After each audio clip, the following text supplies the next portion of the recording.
My name is Imogen Balla. This is my Global and Community Impact Critical Reflection presentation. What I did.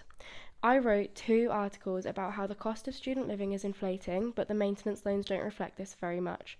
I spoke to a range of different students from my university and a few outside of the UK and asked them how they found the cost of living, whether it is often a point of contention, and if they needed to supplement their maintenance loan with work. This is something that interested me as I'm a student myself, and it was quite a prevalent issue during term time, as I needed to work during university time in order to pay my living expenses around my student maintenance loan that I also received. The articles each either had a local or a global theme, making them accessible to everybody and relatable to a wider audience. Primary and further research. I fully researched the maintenance loan rates and how they have increased in line or not in line with inflation over the last few years. I also looked at the eligibility factors, who was eligible for a higher pay grade, so to speak, and who was not. I looked into scholarly articles about recent student loan increases and what people have been saying in the media. I also researched the cost of living crisis that affected the UK post-COVID and the recession of the Bank of England recently announced. I spoke to the people that I interviewed in depth, as I wanted to learn about their history, why they were studying, whether they had been the first in their family to attend university. I also discussed what they thought of the maintenance loans, whether it covered enough, and if they had to work alongside university, and whether they received any support from their close family members. My personal considerations. With regards to subjectivity versus objectivity within my articles, upon reflection I believe I leant more towards subjectivity slightly. I had a conflict as the stories were personal, and I also had my own personal experience, so it made it difficult to stay a completely neutral party. I had no motivations for the piece, as I wanted to learn as I was going through the process, and I was committed to that process, but I did have personal experience being a university student myself.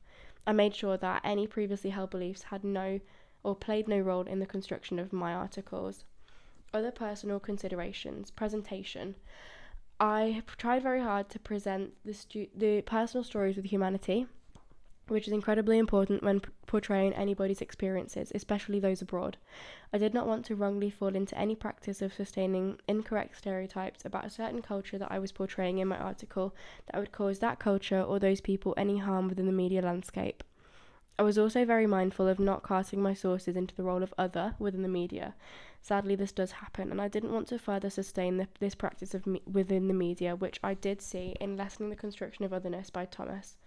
I strove for my articles to not become a reflection of my own societal understanding, as these people's stories deserved to be depicted as accurately as possible. This was influenced by Hall, who rightly argues that society is split into binary opposites, and media works to preserve difference. This is through the language used, as language is used as a link to produce a meaning in the construction of an article. Ethical. I think that I successfully wrote the articles and portrayed the real stories in both in the best way possible. I adhered to good journalistic practices, such as impartiality, accuracy within my representation of sources, and fairness, and I also, which isn't written here, paid much attention to consent. I was happy with the outcome, as neither article suffered any misrepresentation around the facts that I portrayed. Overall, I was very happy with the style my writing took, my accurate and fair representation of the overall economic situation. I was also very satisfied with how I portrayed the personal stories with humanity, vulnerability, and accuracy. I think the articles have actually shaped my writing style enormously. I've learnt how to present sensitive subjects fairly and how to tackle larger societal issues. Technologies. I intended for these articles to be written so they can be published online or actually in print, rather than solely for the purposes of social media posts. I would like to publish my work with a mainstream news site, national or even international like the BBC, but failing that, I would publish the article myself. I am a freelance journalist, so I can publish the article on my own blog.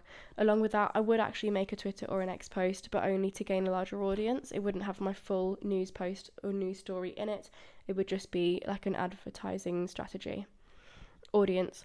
I would ideally target the wider public with my article. I would narrow it down to 20 to 45-year-olds, as this group is part of the current demographic of the BBC's online news site.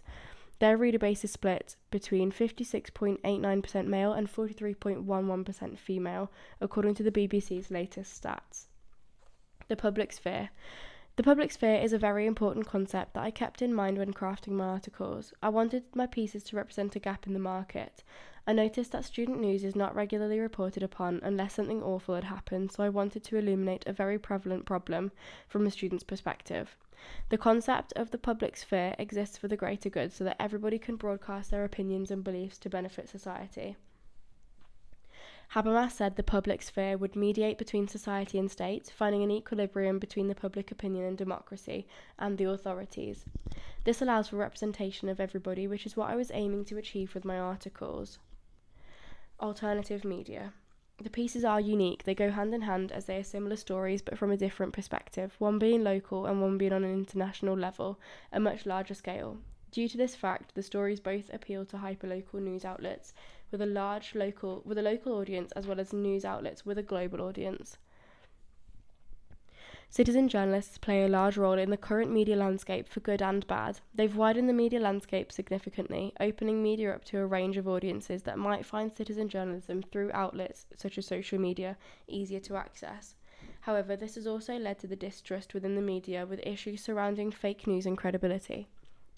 Citizen journalists have gained a much larger voice due to the role of social media increasing skepticism and often distrust from the public due to the recent boom of global fake news. Many citizen journalists no longer need a blog page, just a social media account to spread news content freely, which is why the public are finding much more distrust within news sites. Industrial contexts. Editorial motives. My decision to publish my work with a larger news organisation means that I am at mercy to editing within the news company. Due to this pressure, my work might have been changed slightly, affecting the style, outcome and tone of my pieces. However, if the news organisation that I end up publishing with sees fit, due to political and commercial influences, to over-edit my work, I would opt out of publishing with them and rather publish my work myself if the changes were too great. Tech disruption. Digital technology has changed so rapidly in the past few years, completely changing the media landscape in terms of production, disruption, and media consumption. Due to this, I would want my articles to be made for online news websites and for social media promotions so that I could gain better traction and a bigger audience from social media. The social media algorithm is such that longer posts and posts with words find it harder to gain visibility and are less pushed onto non-followers' pages, as the algorithm favours shorter videos. This is why I would only format a sort of advertising video for my article rather than actually making a longer video with my article in. Misinformation and fake news has become a greater worry in the consumers' minds as the spreading of fake news has grown and been pushed into the public eye, creating an air of suspicion. Industrial contexts. Economic pressures. Larger newspapers facing pressures economically, such as declining advertising revenue, deadlines within the companies, and the shift to their online platforms, meaning the loss of newspaper revenue, is all something I took into consideration.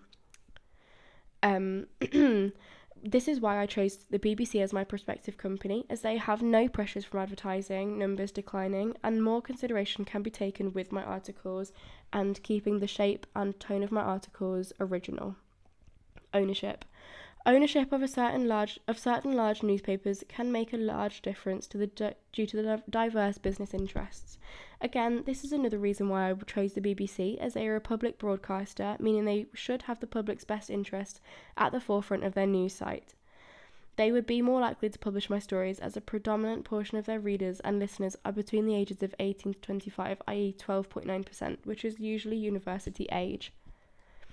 News outlets. I would aim to get my work published with the BBC as a mainstream media platform for the purpose of getting my work as many views as possible and pushing it further into the public eye.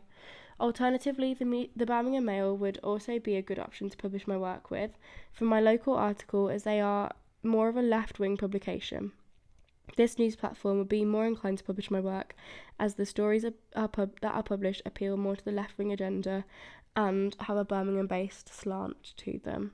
As a final option, I would, as I mentioned, publish my work onto my own blog as a form of citizen journalism to push my work into the public eye. I have a much smaller following and social media page though, so I would gain less traction.